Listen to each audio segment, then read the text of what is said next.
Anarchist Handbook on 90.3 KBVS.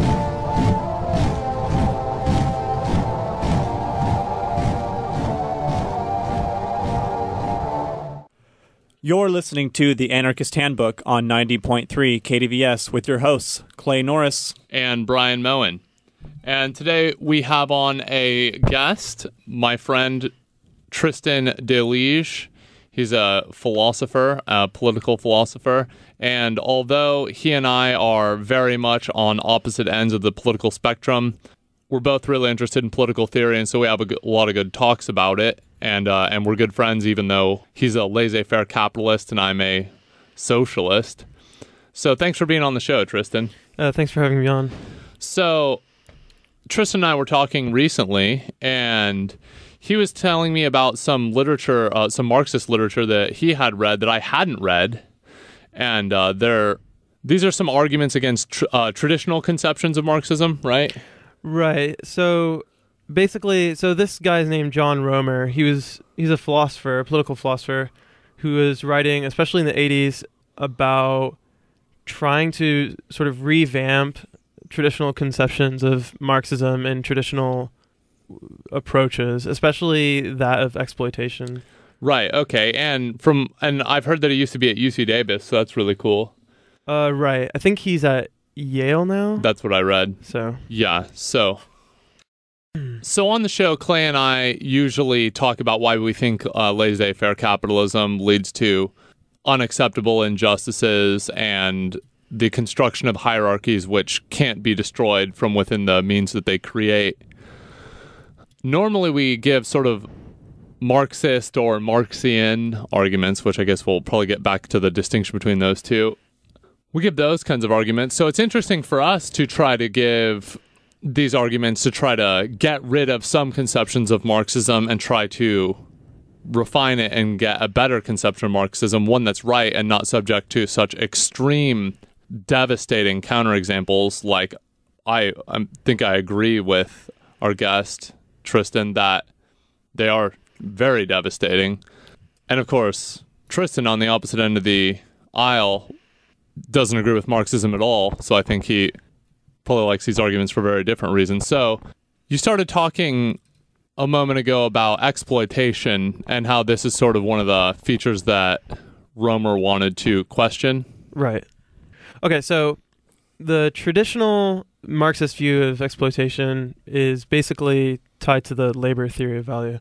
So the idea is each worker is able to produce a certain amount of value, and that's equal to the variable capital plus constant capital. And the constant capital is basically, just raw materials, land, whatever, things that the capitalist has no control over. And the variable capital is labor, which the capitalist does have control over how much they pay for that, essentially.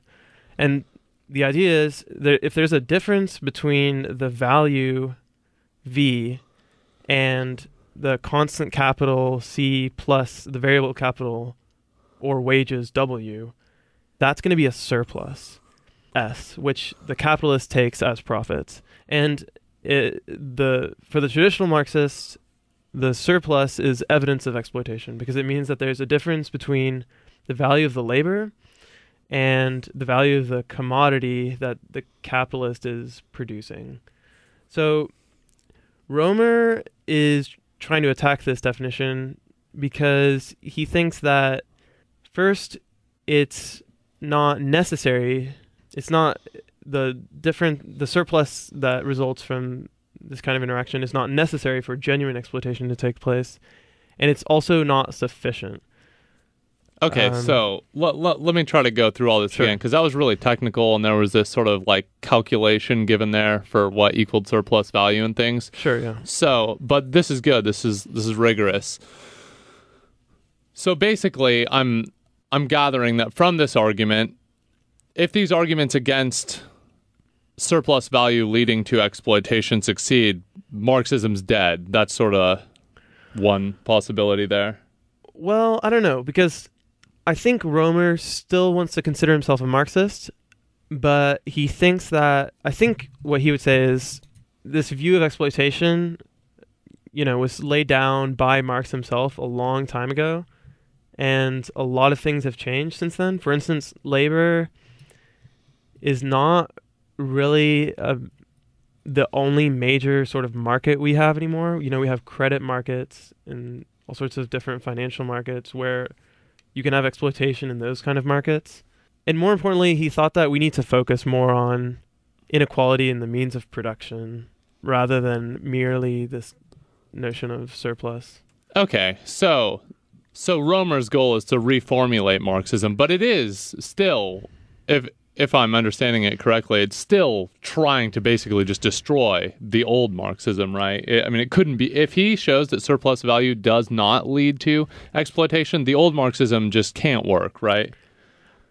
Yeah, I think that's right, because he just rejects the labor theory of value in general for reasons independent from what we're going to talk about. But okay, and he also rejects the notion that the transition to communism requires a sort of violent proletarian revolution. Yeah. Okay. So good. As we were saying, Romer's just kind of trying to redo some things about Marxism, get rid of some bad, old, outdated ideas or ideas that are based on crazy Hegelian philosophy. So now that we know sort of the goal from Romer, that's Romer's goal here. And then just to kind of recap what the argument was doing, he wants to show that this old conception of surplus value leading to exploitation is wrong. But first, what is that old conception of surplus value leading to exploitation that you were giving a minute ago with the sort of letters standing as variables? Right, so we can think of an example, a pretty simple example. Let's say you have a person producing furniture for a capitalist, let's say building chairs. So the capitalist supplies all the constant capital, the raw materials, the wood, maybe the tools necessary to perform this labor, right? So that's something the capitalist has to pay up front. So let's say that costs him $5. Let's say the labor of the worker is worth about $5, right? Mm-hmm. Now let's say, so that adds up to $10 that the capitalist just has to pay to get this job done. Now let's suppose the capitalist sells these chairs for $12. Now what he's done is he's made back all the money from the constant and variable capital, the wages and the raw material costs that he had to pay. But he also has $2 extra that's not going into the cost of constant capital, and it's not going to the wages of the worker. So it's surplus value. And that's exploitation, because that means that the worker should have been paid $2 more because all of the other value was coming from the labor.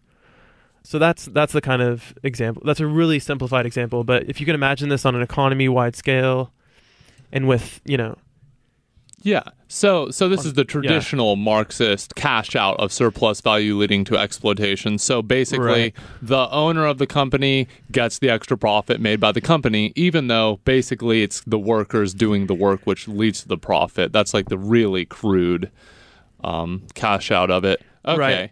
So now Romer comes in and says this is not necessary. It's not necessary to hold for surplus value to do that to be exploitation, nor sufficient. Right. So what are these various arguments?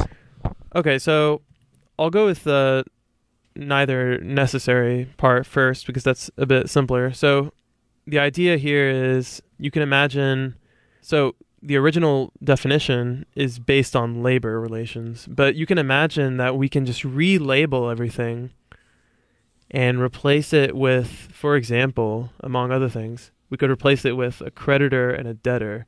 So let's say instead of a capitalist, we have a creditor who's lending money to someone, and that person